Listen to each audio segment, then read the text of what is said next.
Good morning, good afternoon, good evening, wherever you are joining us from in the world. Welcome to another Operation Separation. It's been a few weeks. I'm glad to be back. And joining me this week is my special guest, LJ Finney of N18. Today, we're going to be talking about letting go. So we can approach this from several different angles, including the anxiety shitfest that I'm navigating right now. But I want to give LJ an opportunity to introduce herself and tell you all a little bit more about the work that she does. So, LJ, welcome to Operation Separation. Thank you for being here. It's a pleasure to have you. Why don't you take it away?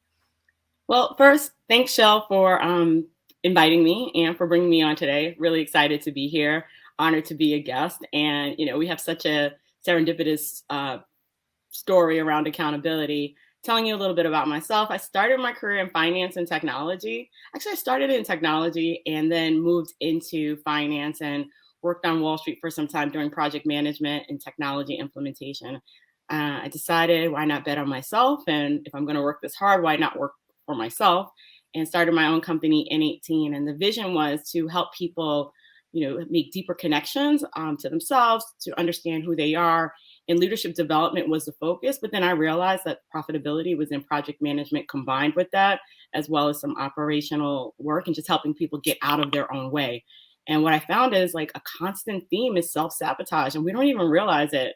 And it goes all the way back to like our childhood, like not studying for an exam and then just waking up the night before, partying all night and still showing up at class. And it manifests itself in so many ways. So I'm excited to be here with Chelle to hash it out and help you all hear how we've done it or what we're still working on.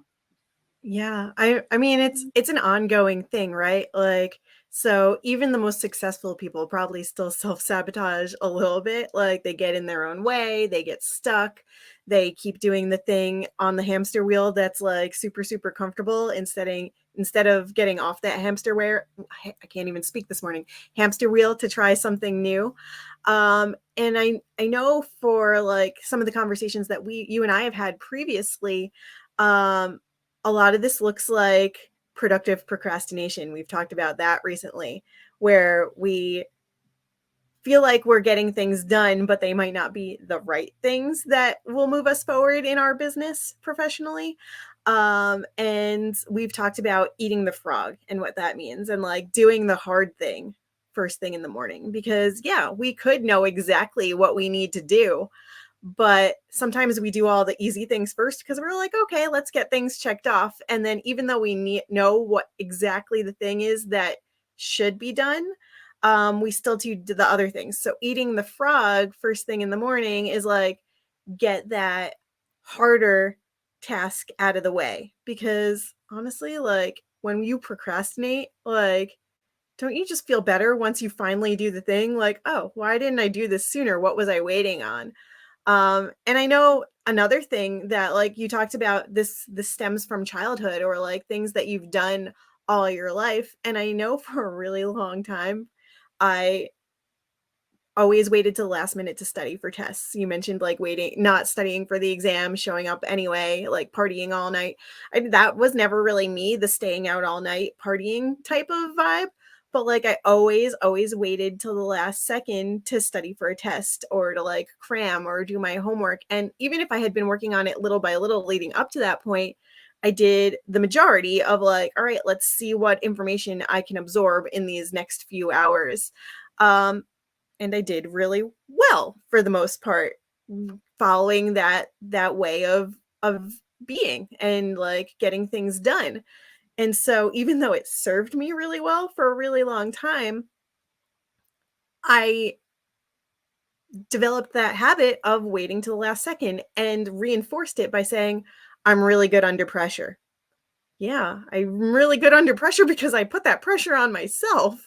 Yeah. So when other people started adding pressure to me, I was already a pressure cooker waiting to explode because I had built up that whole like vibe of like, yeah, I'm going to wait till the last second because I know I do better under pressure instead of giving myself the opportunity to get it done sooner. And I know you've been navigating this a little bit as well, with like putting in proposal requests and like even if you have it on your calendar, you're still waiting till like the day before you have to mail it in or the day before it needs to arrive, and you're like, there's no reason for it, right? Like we've Yeah. called each other out on this so many times where we're like, we have everything we need right in front of us. What's stopping us from getting it done sooner?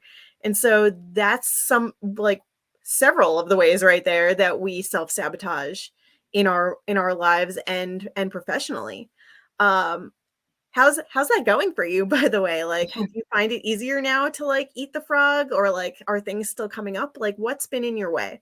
Can we talk about how I don't even like the phrase "eat the frog"? It already sounds like uncomfortable. We need a nicer, like, add honey or a little bit of a spoonful of sugar. Like we need a better saying. So like put a pin in that we need to come back and find a nicer way to make this more palatable.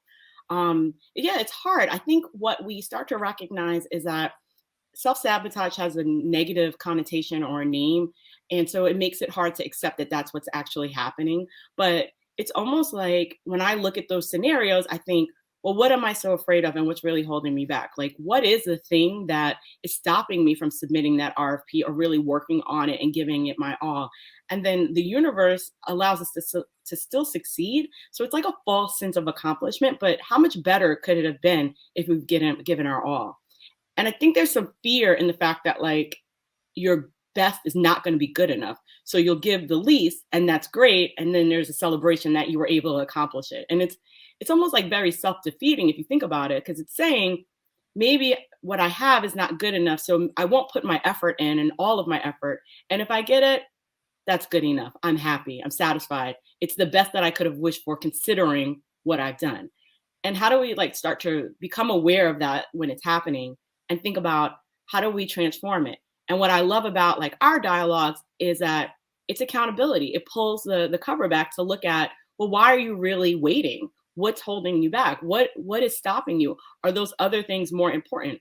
I'll give an example of productive procrastination. It's like when you're sitting and you know you need to write an email or a letter, and then all of a sudden you feel the need to wash all your curtains, or you feel the need to clean every single corner and You crown mold I it. hope I'm Like, not the only why? one laughing at this because we've all done it. Why? Like, why is it all of a sudden important for me to like clean the grout in my tub? Like, I've looked at the tub every single day, and then suddenly it becomes important. I'll give you an example where it recently didn't pay off, and I recognize like you're doing it again. Stop. I decided that I needed to wash my clothes, but I also needed to move the car. And I decided that I was going to magically wash these clothes 45 minutes before it was time to move the car, knowing that the cycle is not quite 45 minutes. I got a ticket in the end because I didn't move it. We were on the phone that day, and I'm like, this is my fault. Like, I knew I needed to move the car. And then I magically needed to do laundry. No, I didn't. And these are examples, and it happens. So those are like personal life moments, but it happens in our career. And I think that and it happens in our jobs, and it happens as an entrepreneur. And I think it's harder as an entrepreneur because you're self-motivated. Everything you do and everything about your business is going Yeah. to be driven by your effort. And if you make excuses and you don't recognize them as excuses, like I'm going to build all this content, or I'm going to get certified in all of these things, but you have no clients. You have to do the client work. And that's the hard thing. So, what I've recognized is it's important to share what you're working on and to a certain extent and be able to kind of have someone hear it out loud to know when you're making excuses. So how many times are we making excuses that sound like reasons, but they're not necessarily real reasons? They're things that we're actually doing to sabotage ourselves. Sabotage sounds like you're like falling on a sword, but it's not. It's not that. I just watched the Game of Thrones House of the Dragon. So, swords are very big in the episode. So it's very fresh in my mind. Yeah, I speaking of falling on swords, I was trying to think of the words to describe this. I feel like, and maybe you can relate to this too, like as a career success coach. I know you're what you call yourself is a little bit different and you coach in a slightly different space.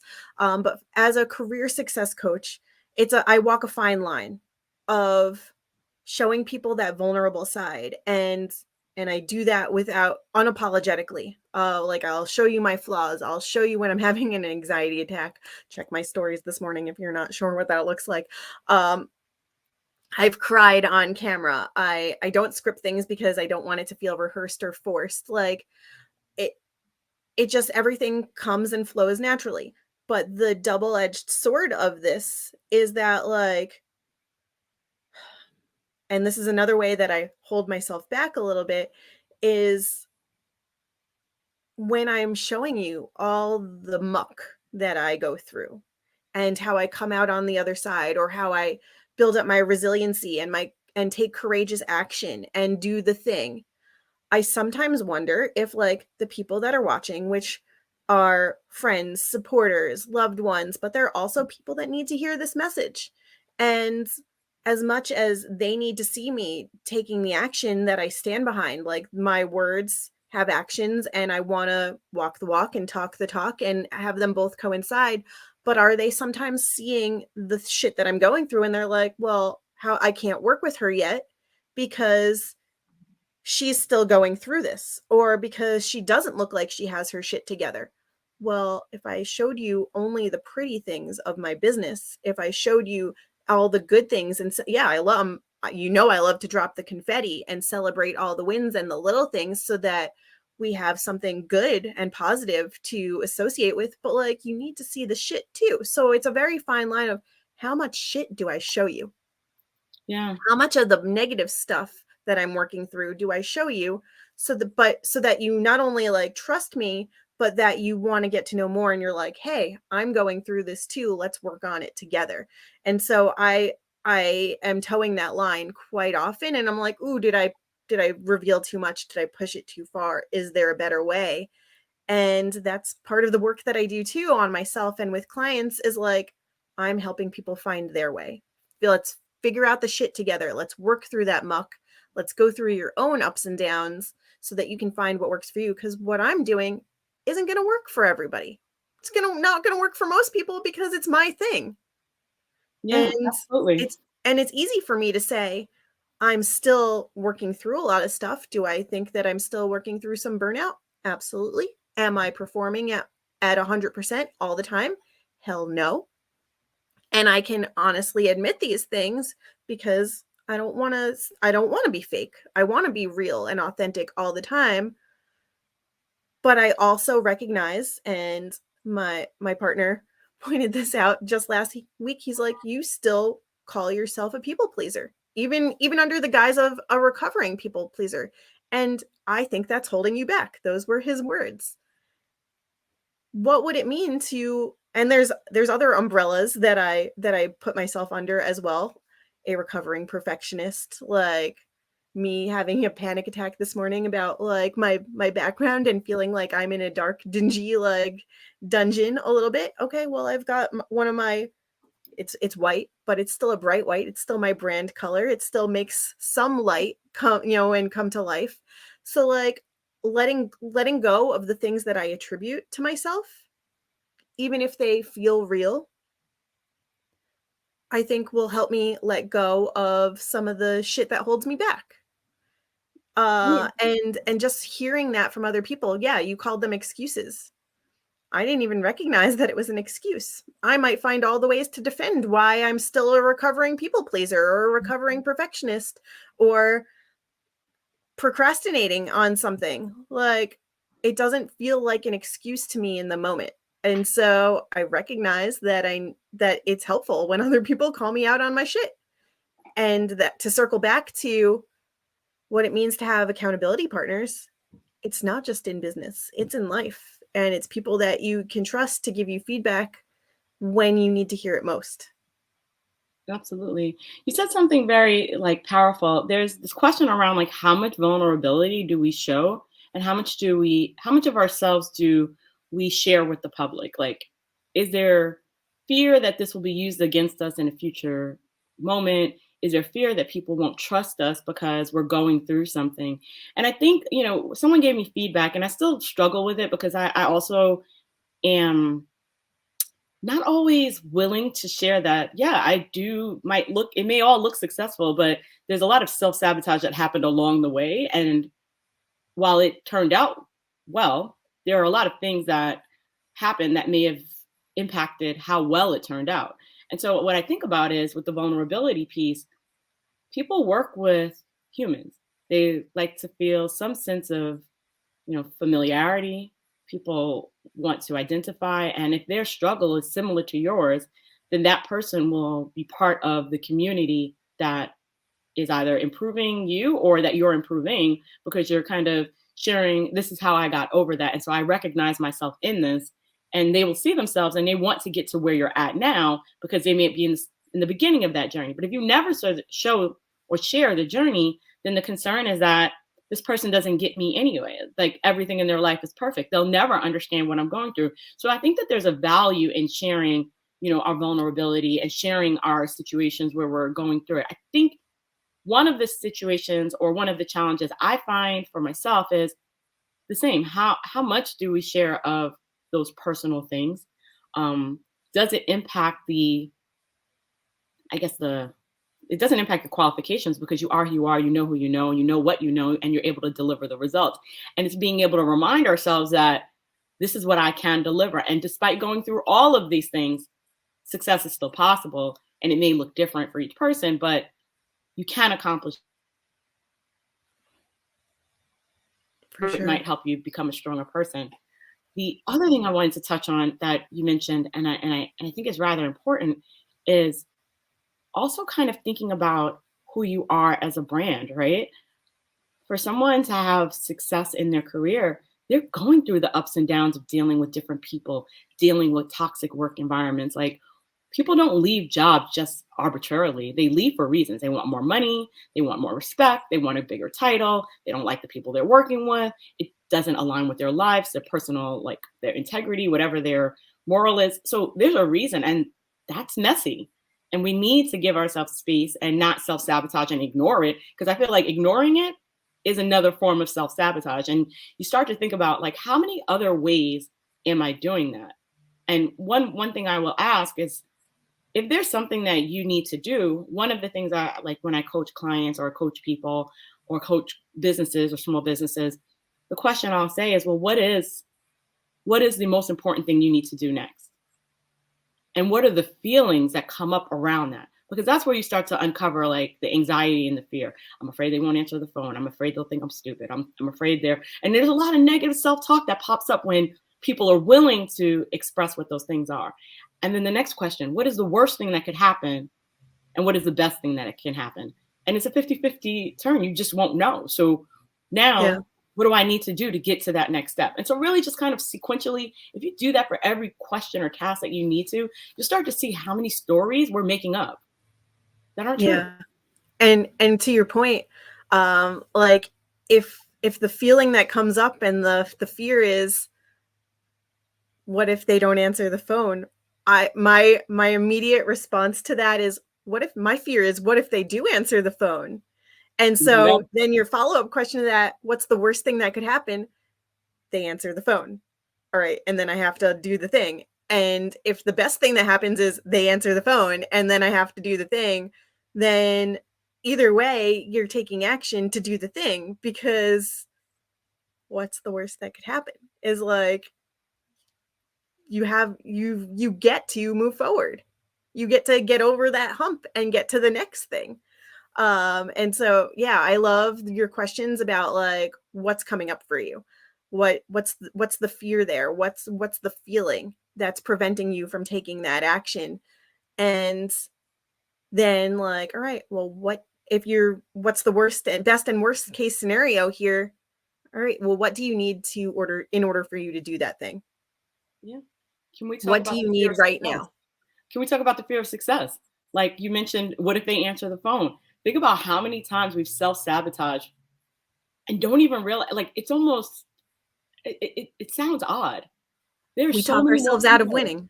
Right. We talk ourselves out of winning. And it's like, are you afraid that people will be jealous? Like, what is the thing that makes us so afraid of success? What's happening? Yeah. Something you said a few moments ago was about taking recognizing what you need. I can't remember your exact words, but what in the workplace, and, like, if it's not working for you, then leave it, or, like, if taking accountability for yourself to recognize that there's some discomfort there, that it's not working, that you know you deserve better, that you want something different, whatever it is. And there's, the buzz that's going around right now about quiet quitting. Well, there's a reason that that's happening. And it's because, and this is not the only reason, people feel overworked. They feel overwhelmed with their workload. They keep taking on more, whether by their own pressure that they've put on themselves or by way of the company and management and other people seeing that, yes, they seem to be able to handle these tasks. Let's pile more onto them because, the reward for doing a good job is to do more of that job. Yeah. So quiet quitting isn't about screwing other people over. It's about recognizing that we deserve better for ourselves and we don't need to overwork in order to get it. Because there's so many people who have mastered this already and probably don't even realize that they're doing it in the moment. But when we're let's talk about something that I used to see all the time in my previous job, my previous work, was that I felt like I was doing all the work all the time, doing everybody's jobs, never letting any balls drop, and then being really mad at the people who didn't seem to give a shit. Well, why aren't they doing it? Well, they know that if they don't do it, I'm just going to pick up the slack, right?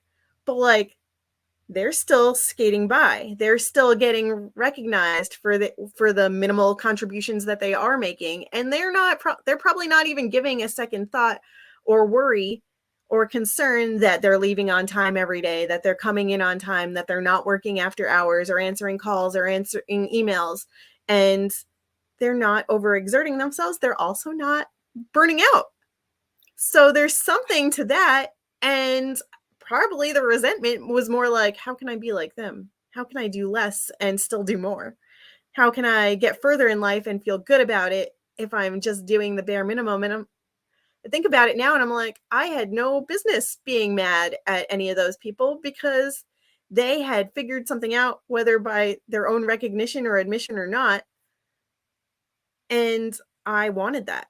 I wanted more of what they had. And yet, in the moment when I felt overworked and felt like it was partly their fault, because why aren't they doing a damn thing? I was jealous of them and I called them lazy.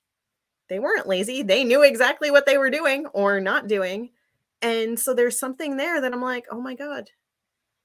I wish somebody had been like, just take a chill pill, drop some balls. The world's not going to crumble. So it's so funny that you're saying this because I feel like my work career, I think that's where we get along even more so because I feel like my work journey was very similar, being the overachiever and the concept of quiet quitting, like that's existed, but I never felt comfortable doing that because it felt passive aggressive. It's like either you're here or you're not here. And what I started to notice with the people that did the bare minimum or they weren't staying as late as I was or they weren't doing the same thing, I'm like, we're motivated by different things. And I think what I started to pay attention to was what motivated them. And I said, you know what? They want to get home because they want to see their kids. They want to make sure that they can do homework with their kids. And I started to pay attention to, well, what is their priority? This work is just something that they're doing to maintain their lifestyle. And for each person that I felt any hint or tinge of frustration around, it forced me to become more self-aware about like, well, what am I envying really? Because I also have the choice to do this and this work will be here tomorrow. And I think the first time, so this is not necessarily along the lines of self-sabotage, but it kind of is. The very first time that I recognized that you have to make and respect your boundary around work and time, there was this woman that she was being treated for breast cancer and she kept coming back to the office and she was like a managing director. And like she came to the after work drinks and I'm like, why is she here? But the reality was I think it gave her a sense of purpose and gave her a way to to just escape what was really happening in her life. And it was the fragility of life. The fact that like I've created this career, I've built my life around this. It is my priority. I don't think she had children and she was married, but I think I was still at Barclays or whatever company I was at, and she worked really hard to get that MD title. So for her, being present was still important, and she really had just an amazing disposition. And you don't see a lot of female leaders in that role. And unfortunately, she still passed. But I used to wonder, like, why would you want to be here?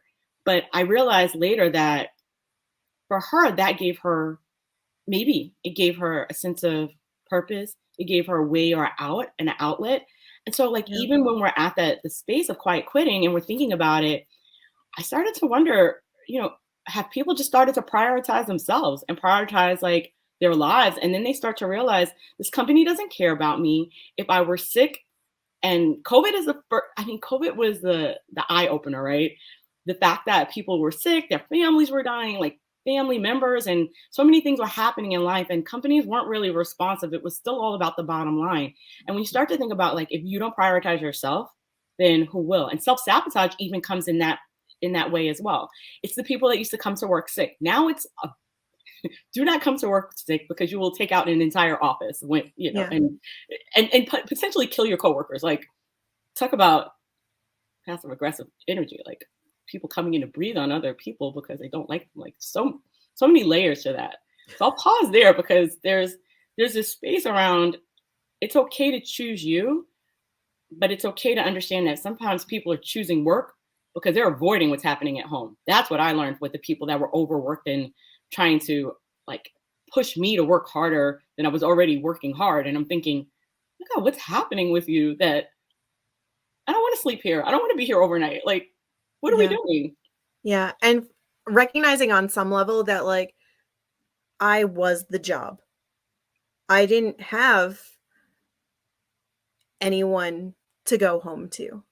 I mean, I have family and I have friends, but like I made work my priority.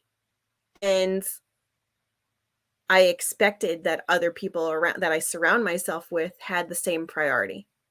And recognizing that they didn't. People were living their lives. They were living their best lives, or maybe or like living the life that they could within their control, within their means. And I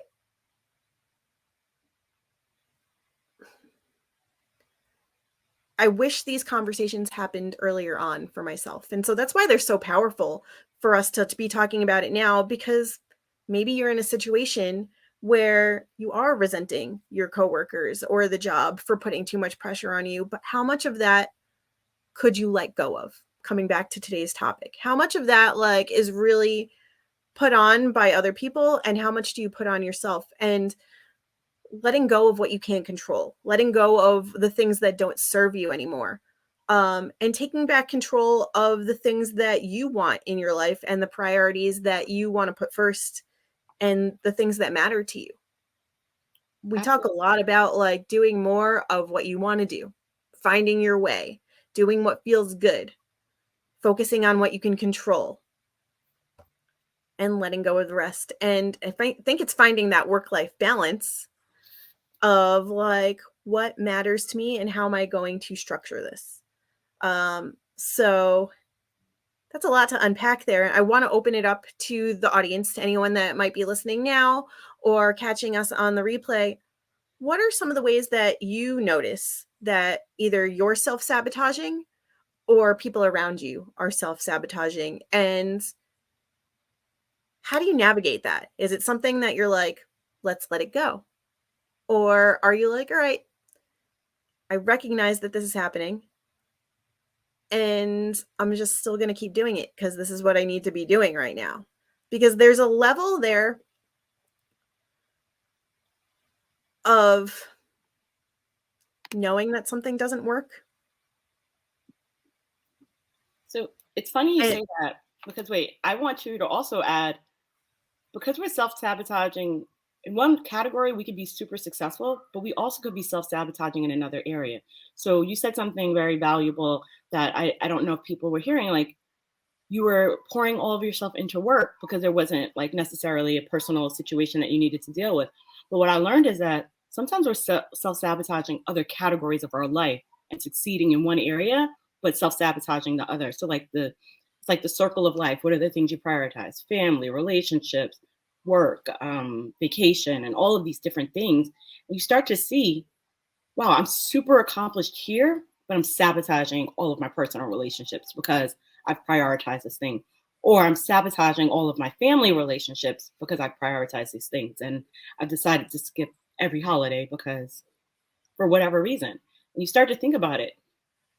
If you're excelling in only one category, then that may actually, all of that success may actually be self sabotage for something else. So Yeah. that's a Yeah. so the question I And ask in the audience.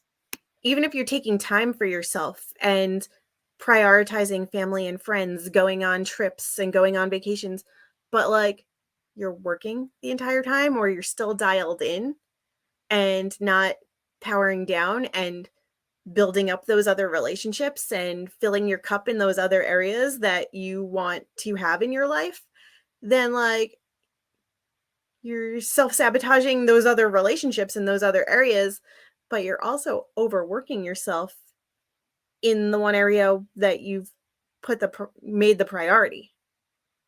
And that's when, you come back from a vacation, you come back from a few days off and you're like, "Oh, I need a vacation from my vacation." Or like, "Oh, I shouldn't have taken those few days off because now I have so much extra work on my plate." Or like, "I'm going to have to play catch up and it's never going to end. I'm always going to be behind." And like, yes, on the one hand, I was conditioned to be that way, to like, have you checked in with work? Do they need your help? Is there anything that's like, what fires do you still need to put out? And I was very much like, always, let me check my email.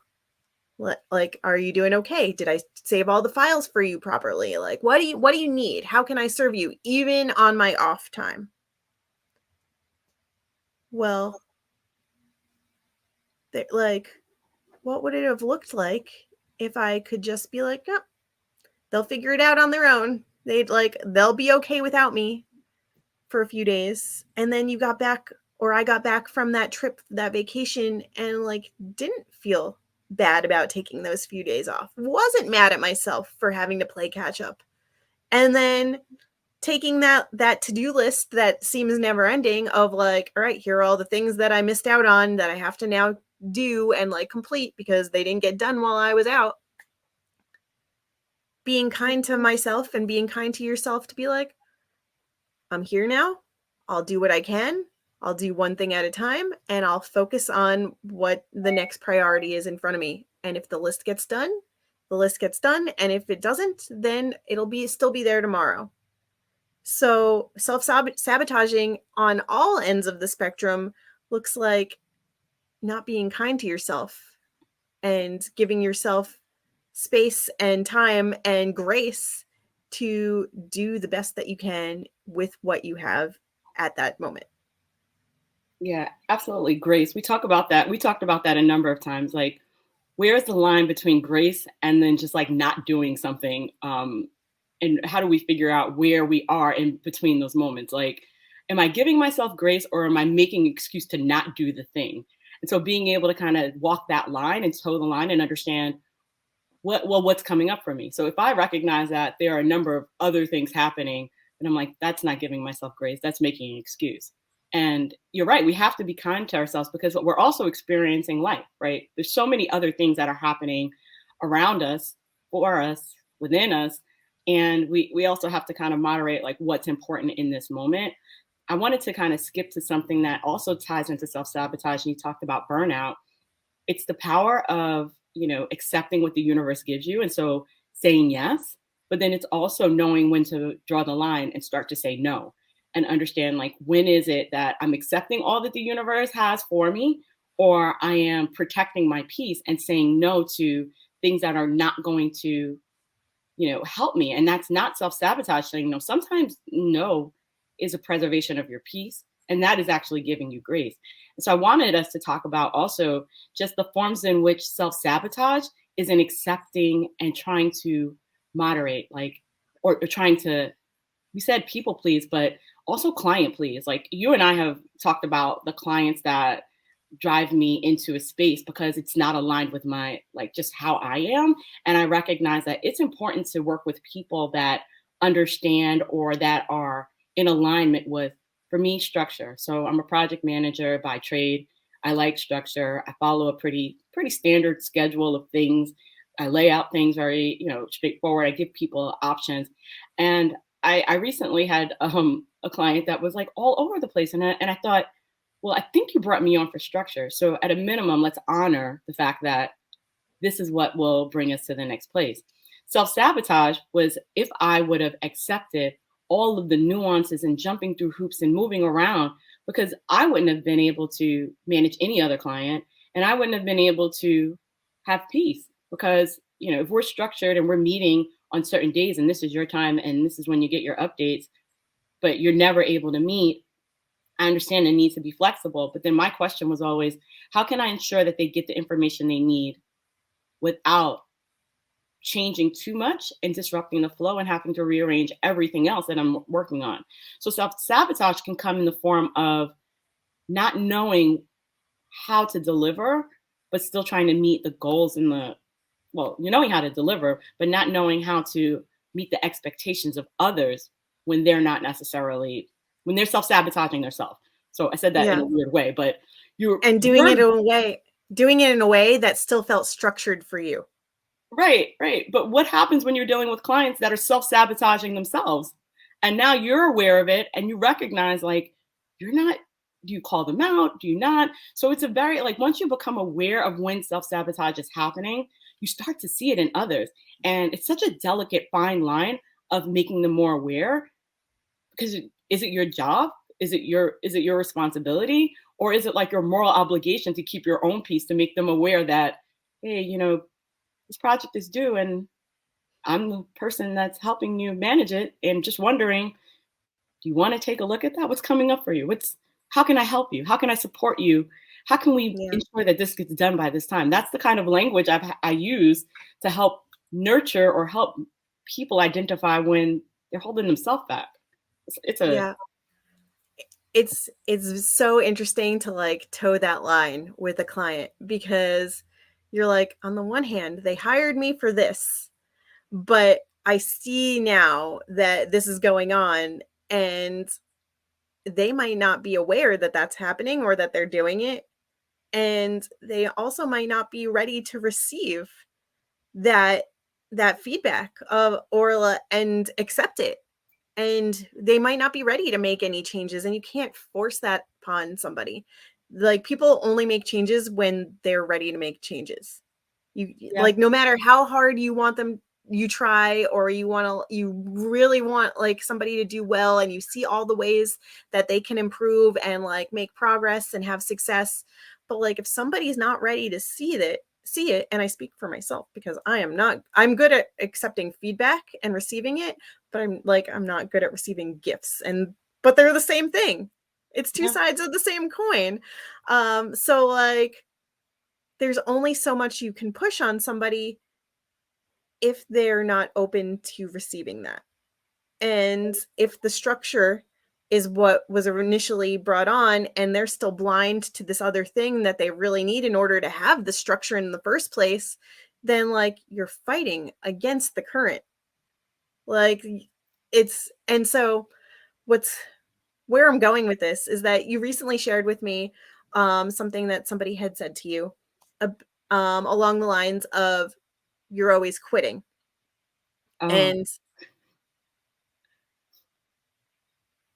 I think I called you out on it, and I'm like, but you're not. You're doing what serves you. You're taking control, you're setting your boundaries, and you've defined it for yourself in a way where like, if this doesn't feel good, why do I need to stay in it?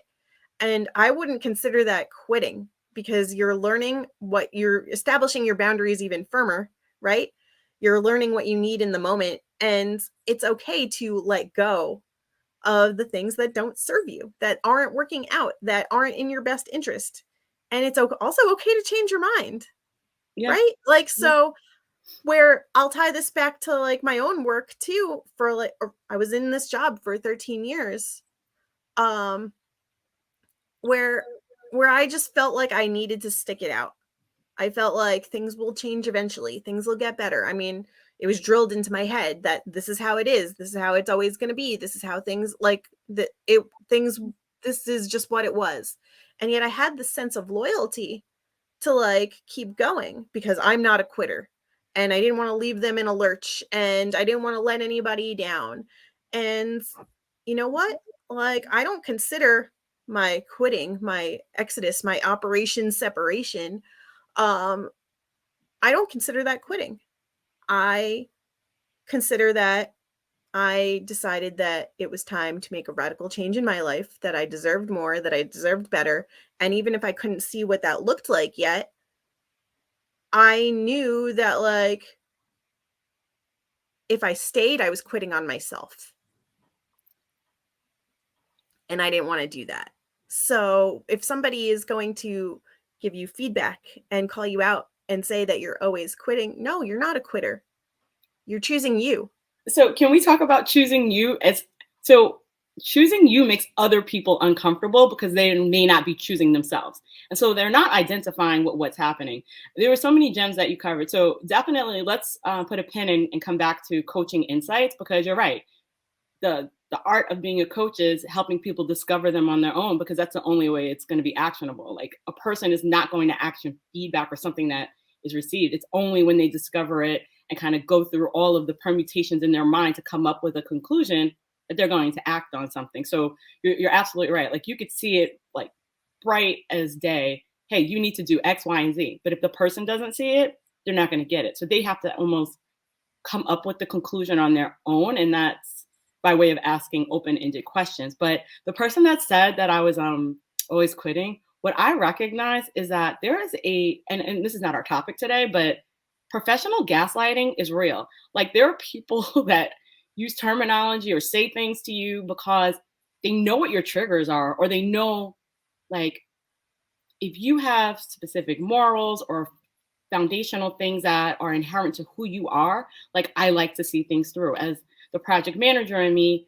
likes to drive success by completing things. Like I feel a sense of completion. Yes, I'm a checklist person. I'm a person that is managing things and writing things down, even in my own life, and I feel good about checking them. And knowing that about my personality, or knowing that, I get called intense. And I'm like, no, I just follow through. I don't think that's intense. That's called committed. There are other words. But what I recognize is professional gaslighting is a thing. It's words, saying, phrases, idioms, like things that people say about you to get you to do something else. It's very manipulative, and you don't always see when it's happening. You become defensive, and that's what we could say, like, what's coming up for you? What are you feeling? Because if you can identify what you're feeling, then you'll understand that that's not really about you. That's about that person and those sayings and that feedback. I feel like one of the things, and you and I talk about this all the time, is that I am always open to receive feedback when it's constructive. So, how can I do better next time? So, what can I do different? So, when I thought about that after that statement, my thought was, so in other words, you want me to continue on this project, then it would behoove us to do the things necessary for this to continue. Because if you're not going to meet any milestones, then you don't need me. You've decided, you've made a choice that you don't want to succeed. And now I'm looking at your self sabotage in the mirror, and it's impacting my own personal goal of achieving whatever the thing is. And so it's like this weird, messy soup of people that are just experiencing emotions, but not dealing with them. And we're whole people. So to your point about vulnerability, we have to bring who we are to the table and put it out front and say, like, look, one of the things I pride myself on is structure. And one of the things that will make us successful is that you'll always know where you stand, will always be present, and you can always rely on the fact that I'll be here at this moment at this time. And if you can't make it, that's fine. There'll always be a recap that'll allow you to know what the next step is. And that gives people a sense of peace and comfort. Whereas, you know, the individuals that say you're always quitting, I'm like, well, yeah, when things don't serve me and they don't serve us in the greater whole, and it becomes more of a nuance, like a nuisance than a solution or a support, why should we continue? What's coming up for you? Why do you think that this is a good idea? And it happens with our workplace. It happens in like our family situations. Like, you've got those scenarios where you recognize that I can only really spend a good hour here. And then I need to remove myself because I know that there are other things I haven't dealt with that this is probably not going to be the time to deal with them. So let's figure out how to make the best of a situation. Self sabotage would be staying there longer than you should. Yeah. Yeah. And whew, Staying there longer than you should. Uh, I you there were so many times in those 13 years where I was like, I think I want to leave. I want something else. There were several times along in that timeline where I actively searched for other jobs, thought about moving to another place, even asked them like, hey, can we open up a branch here? So, because I'm thinking about moving here and I still want to do this work with you. What would this look like? And being instantly shut down. But like, there were so many, I don't necessarily want to call them red flags of like I need to exit, but there were definitely other pockets of time where I wanted to leave. I knew that this was not the way and I still stuck it out because I was comfortable being uncomfortable. Mm, And I think that's a fear that a lot of people have is like, well, I don't know, it's the unknown. I don't know what's out there. I don't know what's happened and I'm good even if I don't like what's happening here. I still know what it is. So I think there's someone who said to me one once, I've probably heard it a million times, but one person in particular is sticking out to me. They had said, the devil I know is better than the devil I don't know, or whatever that quote is. And so they chose to stay in a situation because, yeah, I know what I'm dealing with here. I know how to fight these battles, even if I'm not getting the outcome or the change that I want. I like it's and that's why people stay in relationships for far too long. That's why people struggle to get out of those relationships after they know it no longer serves them. And this is personal and professional and any way that you're navigating it. But like staying for way too long needs to change. And if we can have the awareness, the self awareness to recognize that we deserve better sooner, then how much more successful and confident and comfortable could we be in our success? I had put a poll out there recently in the last few weeks asking people to give feedback and to let me know, which operation separation have you liked the most so far? Like what conversation really resonated with you? And I gave some options based on the ones that I could see had the most attendance, the most viewers, the most eyeballs. But it's open ended if something else resonated with somebody. And the one that people said out of all the conversations so far, this one really like nailed it. And it was the believing in yourself operation separation. And what I recognized in that moment of I had no idea. I had one I've liked every conversation because well, I like having these conversations for change. And I've had great conversations with all my guests. I would prioritize the conversations with guests over doing them solo because that's not my comfort zone. Like I feel more energy and more positivity and radiate here in this space with someone else before I go down this rabbit hole. My point is that believing in yourself was not necessarily the episode that I would have picked. And yet when I saw that that's what resonated with people, I recognize that that's what these conversations are all about. It doesn't matter what the actual topic is from week to week. We're talking about ways to believe in yourself. And letting go is a way to believe in yourself. Letting go, stopping the self-sabotaging habits is a way to believe in yourself because when you're doing those things and ruminating and like dwelling on the discomfort and the things that are going wrong and calling yourself a people pleaser or a perfectionist, you name it. We've covered so many things in this conversation and more. On some level, all of that sabotage, all the things that are holding us back is because we don't believe in ourselves. That we don't believe in ourselves enough to do the thing that we actually know we want to do. And I'm not even going to say that we need to do. The thing that we want to do. We hold ourselves back. And it's because we don't believe in ourselves enough to do the thing. So, how can we have more of these conversations? How can we help people believe in themselves more? So, Chelle, I want to pause on that because, I don't know if you planned that segue, but it's awesome. And I know we're about to run out of time. But self sabotage is due to a lack of belief in yourself.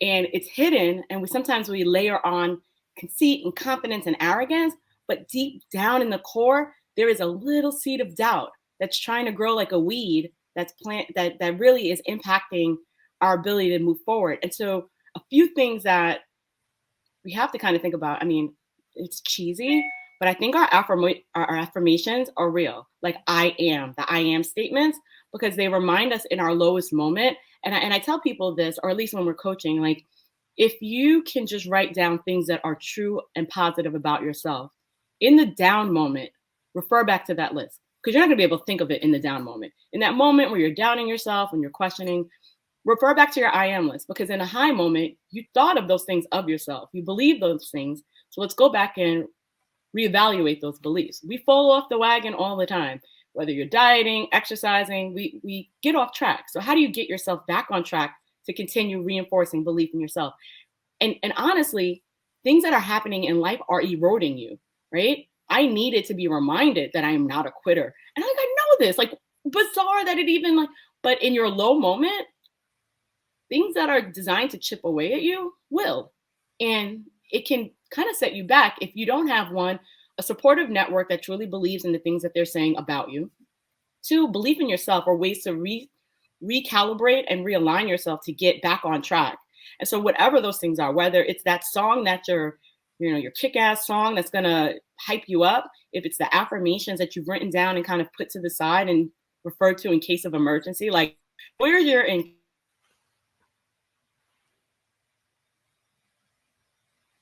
For me, when self-sabotage comes up, I do share it, and then I do ask, what's the worst that can happen? And once I go through what's the worst that can happen, then I force myself to think, well, what's the best that can happen? What is the best outcome? Leaving a job, the worst that can happen is that you don't find another one. The best that can happen is that you have the space and the time for the experience that you couldn't have done if you had a job.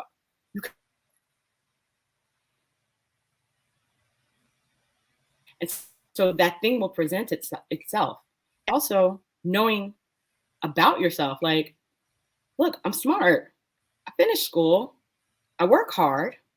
I understand things and see things that other people may not see the same way. And so that gives me an insight that's different. My experiences are different. And in a space that it matters, someone will value that. And maybe that's enough. And maybe I am enough. And then that allows you to kind of step in and do that scary thing. And then the other thing that I do to fight off self-sabotage is just kind of think,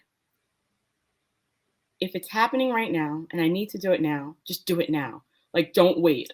Just do it right now. If it comes to you, that could be a little like, you can kind of get a little distracted when you do that. But if there's something I'm thinking about, just do it in the first 5 minutes. Like, just do it. Don't think about it. Don't ruminate. Don't write it down and come back to it, because you'll always make an excuse why not do it. Like, if you're going to send that email and it came to your mind in that moment, do it in that moment, because otherwise you'll find reasons not to. So where I can, in that moment, pause and do the thing that I'm thinking about, because there's something about it that I know that I'm going to make an excuse. And so when I think about my tools and strategies to avoid self-sabotage, it's asking what's the worst that can happen, and then focusing on what's the best that can happen, and what do I need to do that.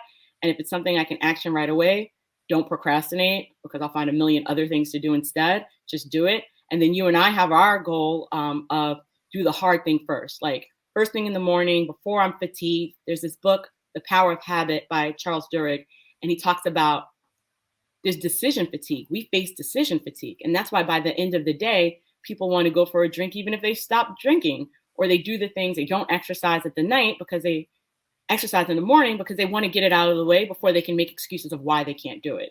So decision fatigue is real. And another way of self-sabotaging is delaying things till the time that you have no more energy to make a decision. So those are my personal. I'm pretty sure you just covered this. So me asking the question is beating a dead horse, but let's beat it anyway, shall we? You just gave some great tips about ways people can stop self-sabotaging and take more actionable steps to get where they want to go. and you broke it down in a very clear, concise way. What about the people who don't recognize that they need that help yet? Like, what would you say to your younger self Oh, to take the action now, to do the thing, to get started, to let go, to stop self-sabotaging? ooh, yeah. Sometimes we're not ready for the lesson. Sometimes, like, we have to go through the bumps and bruises to come back and look and understand like where we need to be. For my younger self, or for people that are like in the midst of it, just start paying attention to when you're compromising or when you're not making a decision, when you're inactive or you're making a decision super fast and you're not necessarily thinking through like what's the best that can happen, what's the worst that can happen. Honestly, I think I needed to experience all of the things before I could get to this point. And so I think being aware of what's happening, don't let life just happen to you, but experience it, reflect on it, don't dwell on it, but think about like, wow, my boss gave me this feedback, or wow, I'm thinking about quitting my job.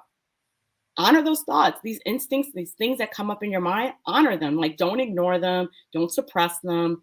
Let them come up and let them spin. It's so uncomfortable. Like, we don't like to experience our emotions. Men, women, we just kind of flow through things and we like the hamster wheel because the hamsters like the hamster wheel. Like, let's just be honest.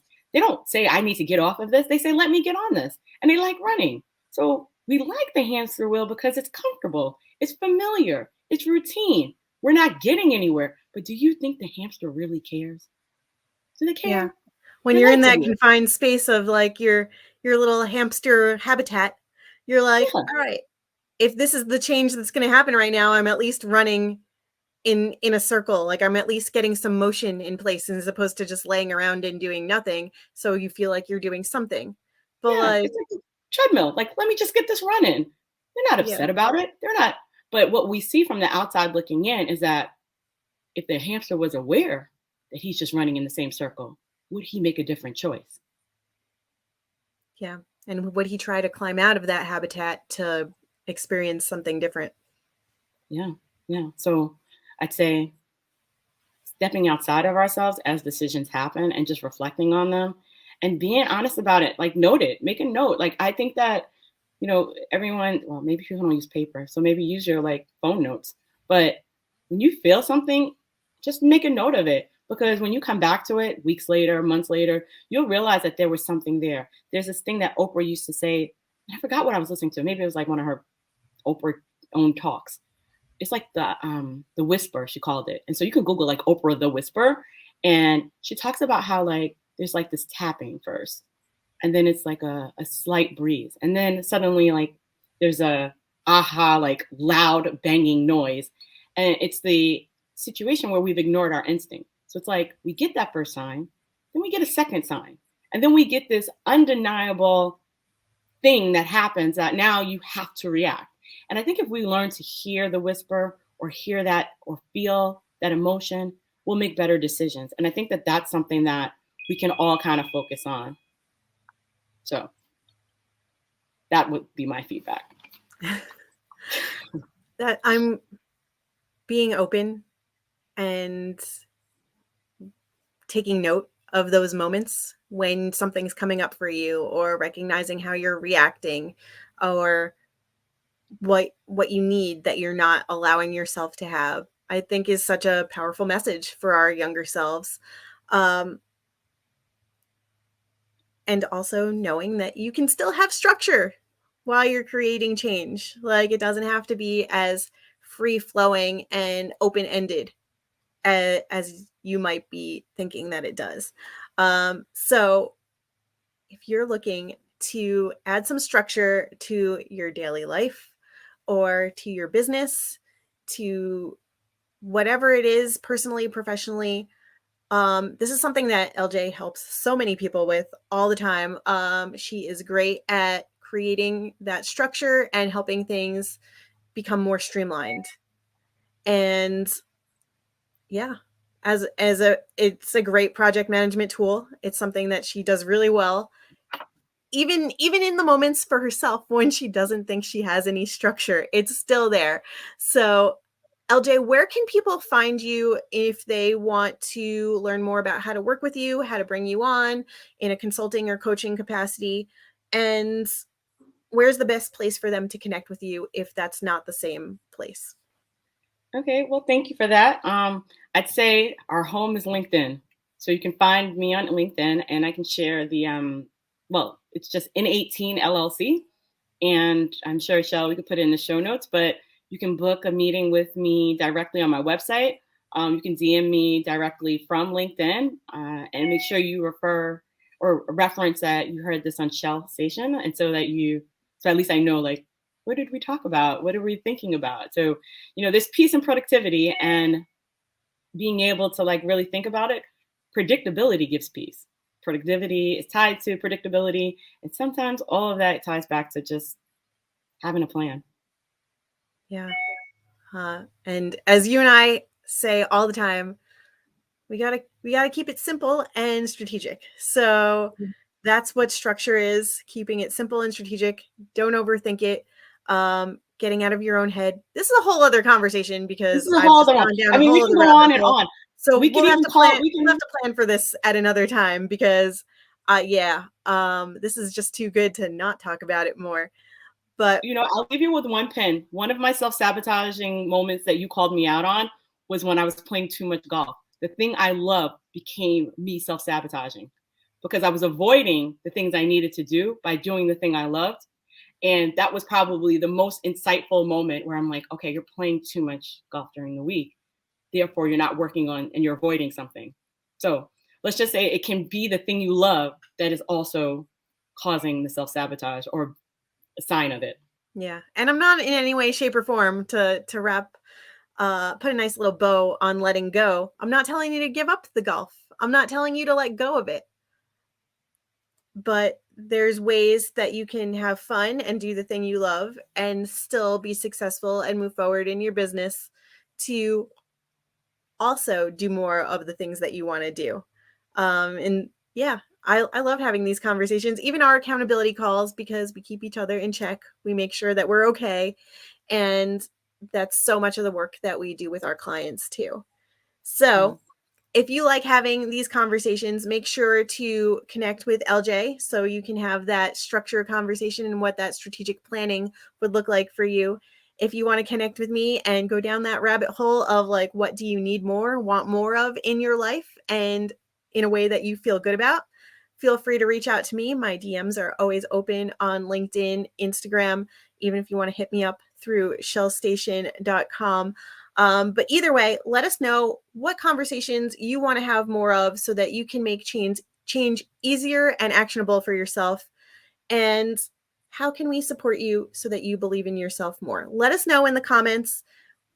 This has been another Operation Separation Conversation for Change. Stay tuned for more. Make sure to follow along, and we'll say bye for now until next time.